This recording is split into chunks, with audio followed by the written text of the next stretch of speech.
ada salah satu orang yang bilang, iya saya lagi belajar melipat gandakan uang gini. Terus gue bilang, ya hati-hati kalau tujuan kita tuh melipat gandakan uang, karena takutnya kita akan terjebak pada hal-hal yang too good to be true kan. Dan juga tolong arahkan kami yang gajinya UMR harus ngapain aja untuk mendapatkan 100 juta pertama. Ya kita harus tahu duit itu apa kan. Duit itu kan cara bertukar nilai. Nah, nilai lo udah cukup belum untuk dapat 100 juta pertama? Gap itu yang harus kita isi kan. Kemarin gue ngisi seminar di Bali, diajakin sama salah satu platform lah.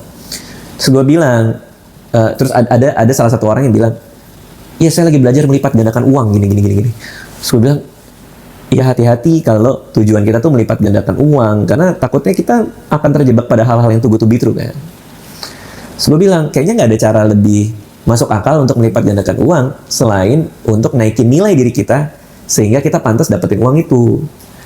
Naikin nilai itu dengan cara apa? Ya dengan membuat kita lebih tidak terganti aja gitu. Nah, gue ngomong kayak gitu tuh. Tiba-tiba Pak, ada orang selanjutnya yang mau cerita, cewek. Datang ke atas panggung, mau cerita apa? Bang, iya bang, gue setahun ini penghasilan gue naik 300%. Hah? Kok bisa naik 300%? Iya, jadi aku lagi ngantor, ada gosip mau layover, di layoff banyak orang. Aku stres tuh bang. So, aku nyari cara, gimana caranya kalau gue keluar dari kantor ini, gue tetap bisa dapat kerjaan ya. Aku lihat banyak lowongan, ternyata banyak orang asing yang lagi mempekerjakan karyawan. Kan di Bali kan, banyak orang asing yang mempekerjakan karyawan. Aku belajar aja bang bahasa Inggris. Aku belajar skill ini, belajar bahasa Inggris. Bener, aku iseng-iseng ngelamar, keterima, gaji naik 50%. Abis itu naikin skill lagi, belajar di tempat orang China atau gimana. Naik lagi, gaji naik lagi, sampai akhirnya gaji dalam setahun tuh naik 300%. Dan ternyata kantornya nggak jadi layoff, kan gubrak banget. Terus gue kayak, aduh makasih ya udah naik ya, gue bilang. Karena lu membuktikan poin gue. Lu membuktikan poin gue bahwa in the end, lu mau datengin duit, lu udah cukup nilai belum supaya duit itu datang. Soalnya kan kalau gue ngemeng-ngemeng kayak, gue kan lahir dari keluarga berprivilege juga ya. Terus tiba-tiba gue bilang, naikin value dirimu. Gini. Naikin value diri lu.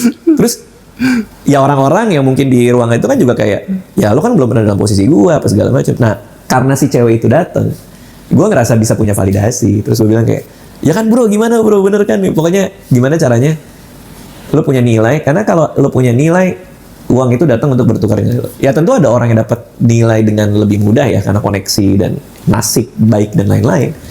Tapi kan kita fokus ke hal yang kita bisa kontrol aja sih. Itu menjawab pertanyaan dia, naikin value-nya aja. Ya.